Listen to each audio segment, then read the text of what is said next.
Hello everyone, welcome to another Mag Monkeys video of taking apart a pistol, cleaning it, putting it back together. It's basically just some basic maintenance. Today we have the KWA ATP AUTO. Auto being semi and fully automatic. Semi on the top, full auto on the bottom, and then safety kind of in between.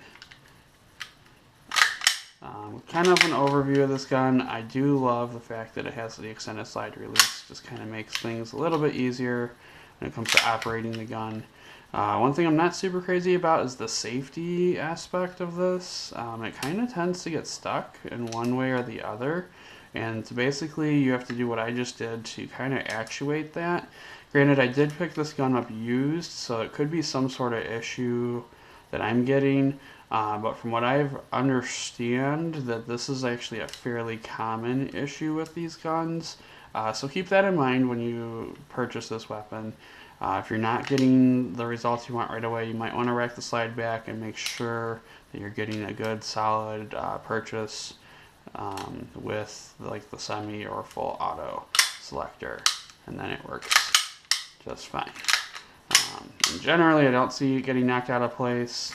But if you were to accidentally bump it, like now we're not in semi, and now, as you can see, it's very hard for it to work, and basically you have to set it before the gun cycles. So getting into taking this gun down, obviously magazine out. I do have an extended mag because it is an automatic, and like, why wouldn't you? Double the fun, you know, 50 rounder, it's great.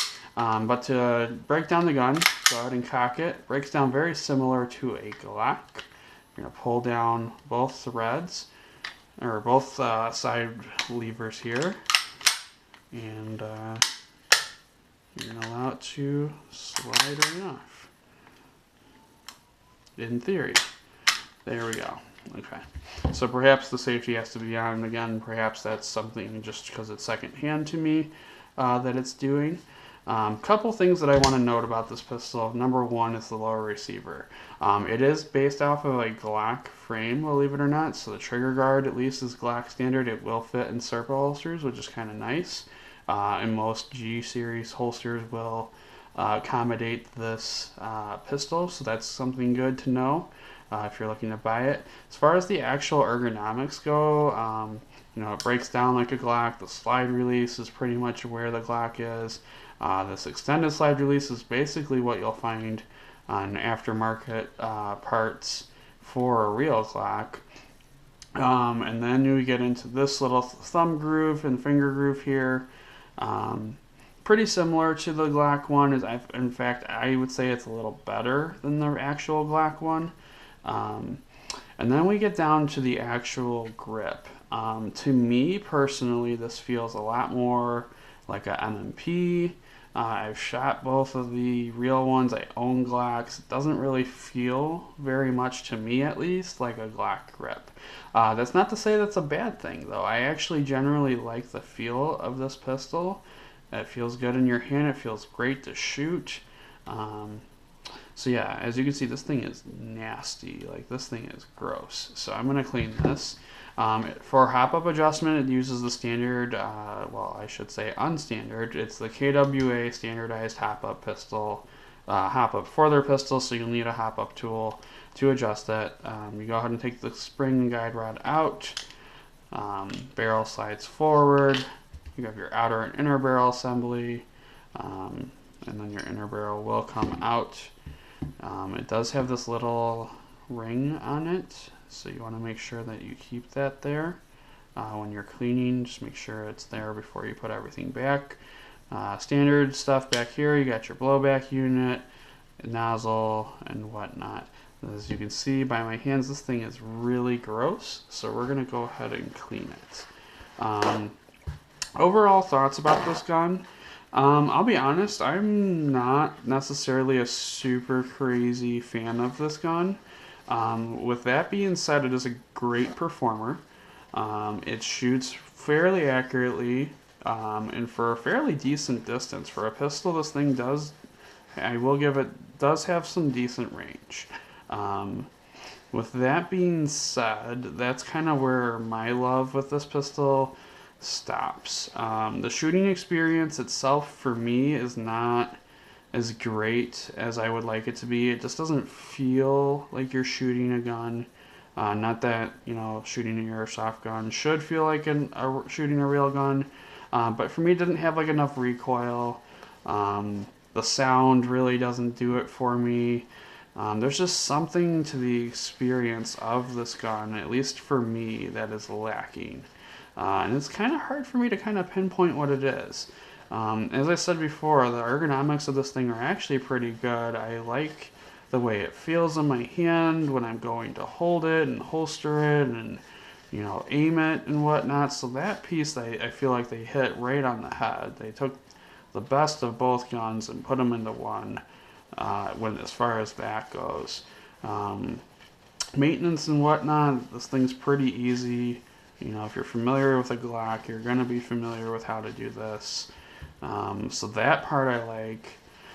Just the actual shooting experience, and once again, the accuracy and the range are great for a pistol, so there's really not any complaints. There's just something, I don't know, it just feels weak when you fire it.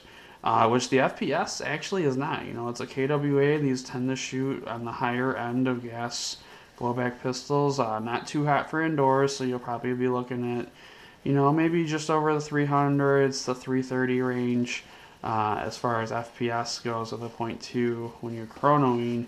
But I don't know, it doesn't feel right to me.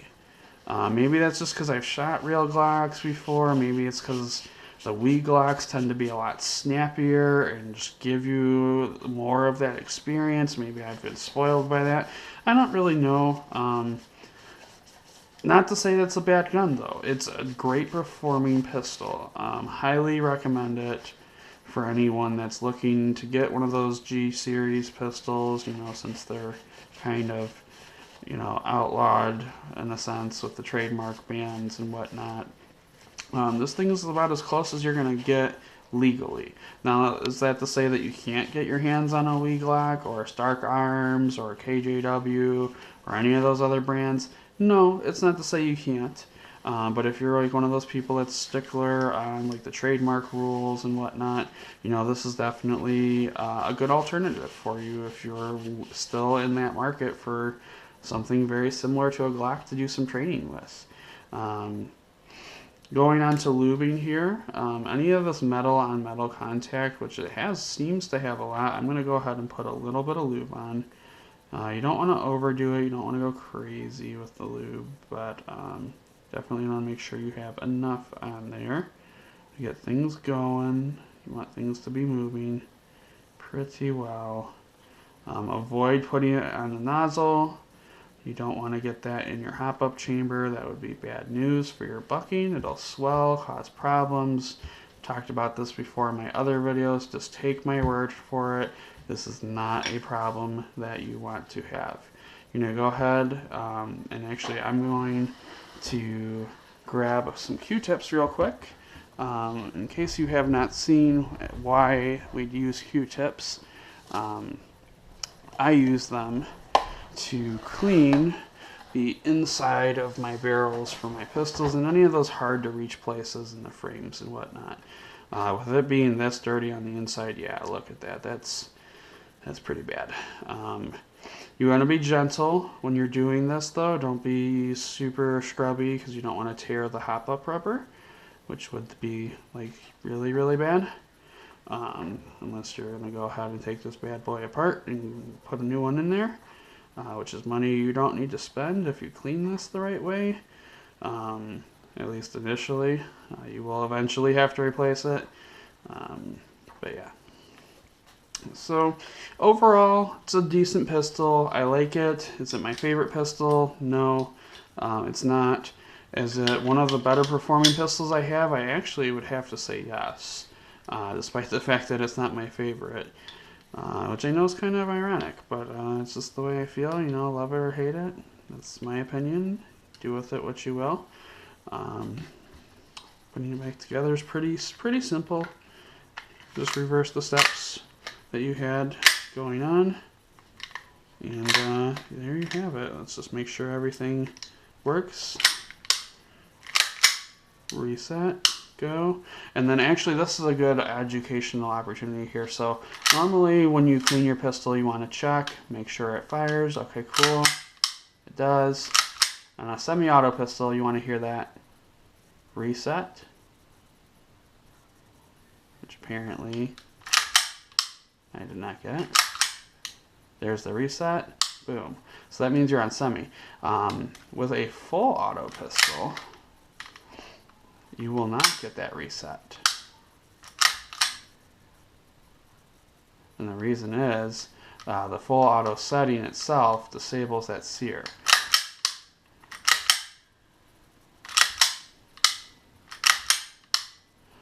So, yeah, there you have it. That's the KWA ATP Auto. Hope you guys enjoyed. If you have any questions, feel free to leave a comment below on this video, and I'll be happy to answer anything that I'm aware of. And if I don't know the answer for you, I'll ask somebody who does. I'll see you guys in the next video.